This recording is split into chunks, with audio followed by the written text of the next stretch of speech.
ఒకటి సామెయలు 1వ అధ్యాయము. ఎఫ్రాయిము మన్యమందు రామాతయిమోసేపు ఆ పట్టణపు వాడు ఒకడుండెను. అతని పేరు ఎల్కానా. అతడు ఎఫ్రాయిమీయుడైన సూపునకు పుట్టిన తోహు కుమారుడైన ఎలీహునకు జననమైన యెరోహము కుమారుడు. అతనికి 2 భార్యలుండిరి. వీరిలో ఒకదాని పేరు హన్నా, రెండవ దాని పేరు పెనిన్నా. పెనిన్నాకు పిల్లలు కలిగిరి గాని హన్నాకు పిల్లలు లేకపోయిరి. ఇతడు షిలోహునందున్న సైన్యములకు అధిపతియగు యెహోవాకు మ్రొక్కుటకును బలి అర్పించుటకును ఏటేటా తన పట్టణము విడిచి అచ్చటికి పోవుచుండెను. ఆ కాలము ఏలి యొక్క 2 కుమారులగు హొఫ్ని, ఫినెహాసులు యెహోవాకు యాజకులుగా నుండిరి. ఎల్కానా తాను బలి అర్పణ చేసిన నాడు తన భార్యయగు పెనిన్నాకును దాని కుమారులకును కుమార్తెలకును పాళ్ళు ఇచ్చుచు వచ్చెను గాని హన్నా తనకు ప్రియముగా నున్నందున ఆమెకు 2 పాళ్ళు ఇచ్చుచు వచ్చెను. యెహోవా ఆమెకు సంతు లేకుండా చేసెను. యెహోవా ఆమెకు సంతు లేకుండా చేసియున్న హేతువును బట్టి ఆమె వైరియగు పెనిన్నా ఆమెను విసికించుటకై ఆమెకు కోపము పుట్టించుచు వచ్చెను. ఎల్కానా ఆమెకు ఏటేటా ఆ రీతిగా చేయుచు నుండగా హన్నా యెహోవా మందిరమునకు పోవునప్పుడెల్లా అది ఆమెకు కోపము పుట్టించెను గనుక ఆమె భోజనము చేయక ఏడ్చుచు వచ్చెను. ఆమె పెనిమిటి అయిన ఎల్కానా హన్నా, నీవెందుకు ఏడ్చుచున్నావు? నీవు భోజనము మానుట ఏలా? నీకు మనోవిచారం ఎందుకు కలిగినది? 10 మంది కుమార్ల కంటే నేను నీకు విశేషమైన వాడను కానా అని ఆమెతో చెప్పుచూ వచ్చెను.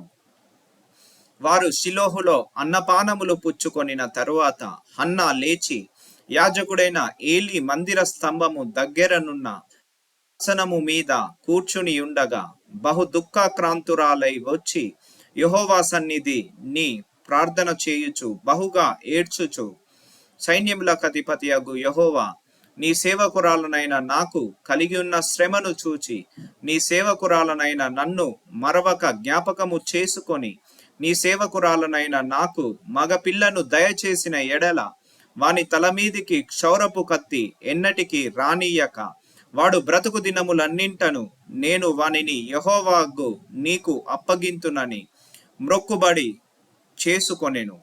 ఆమె యెహోవా సన్నిధిని ప్రార్థన చేయుచుండగా ఏలి ఆమె నోరు కనిపెట్టుచుండెను. ఏలయనగా హన్నా తన మనస్సులోనే చెప్పుకొనుచుండెను. ఆమె పెదవులు మాత్రము కదులుచుండి ఆమె స్వరము వినబడక యుండెను గనుక ఏలి ఆమె మత్తురాలై ఉన్నదనుకొని, ఎంతవరకు నీవు మత్తురాలై యుందువు? నీవు ద్రాక్షారసమును నీ యొద్ద నుండి తీసివేయుమని చెప్పగా హన్నా, అది కాదు నా ఏలినవాడా, నేను మనోదుఃఖము గలదాననై ఉన్నాను. నేను ద్రాక్షారసమునైనను మద్యమునైనను పానము చేయలేదు గాని నా ఆత్మను యెహోవా సన్నిధిని కుమ్మరించుకొనుచున్నాను. నీ సేవకురాలనైన నన్ను పనికి మాలిన దానిగా ఎంచవద్దు. అత్యంతమైన కోప కారణమును బట్టి బహుగా నిట్టూర్పుల విడుచుచు నాలో నేను దీన్ని చెప్పుకొనుచుంటిన నేను. అంతటా ఏలి, నీవు క్షేమముగా వెళ్ళుము.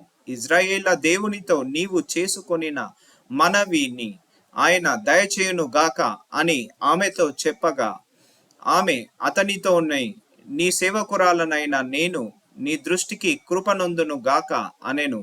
తరువాత ఆ స్త్రీ తన దారిని వెళ్ళిపోయి భోజనము చేయుచు నాట నుండి దుఃఖముఖిగా నుండుట మానెను. తరువాత వారు ఉదయమందు వేగిరమే లేచి యెహోవాకు మ్రొక్కి తిరిగి రామాలోని తమ ఇంటికి వచ్చిరి. అంతటా ఎల్కానా హన్నాను కూడెను. యెహోవా ఆమెను జ్ఞాపకము చేసుకొనెను గనుక హన్నా గర్భము ధరించి దినములు నిండినప్పుడు ఒక కుమారుణ్ణి కని, నేను యెహోవాకు మ్రొక్కుకొని వీనిని అడిగితిననుకొని వానికి శామ్యూయేలు అని పేరు పెట్టెను.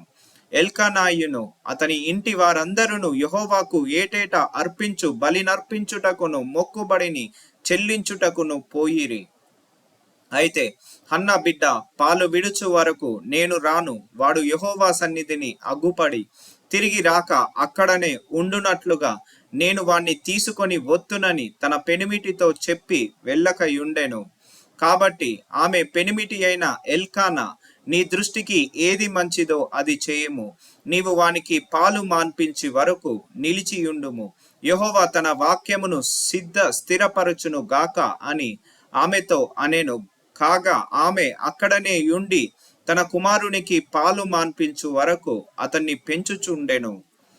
పాలు మాన్పించిన తరువాత అతడు ఇంకా చిన్నవాడై యుండగా ఆమె ఆ బాలుని ఎత్తుకొని 3 కోడెలను, తూమెడు పిండిని, ద్రాక్షరసపు తిత్తిని తీసుకొని షిలోహులోని మందిరమునకు వచ్చెను.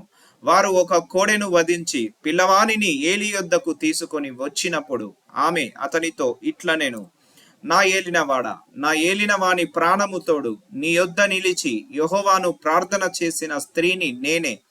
ఈ బిడ్డను దయచేయుమని యెహోవాతో నేను చేసిన మనవిని ఆయన నాకు అనుగ్రహించెను. కాబట్టి నేను ఆ బిడ్డను యెహోవాకు ప్రతిష్ఠించుచున్నాను. తాను బ్రతుకు దినములన్నింటను వాడు యెహోవాకు ప్రతిష్ఠితుడని చెప్పెను. అప్పుడు వాడు యెహోవాకు అక్కడనే మ్రొక్కెను.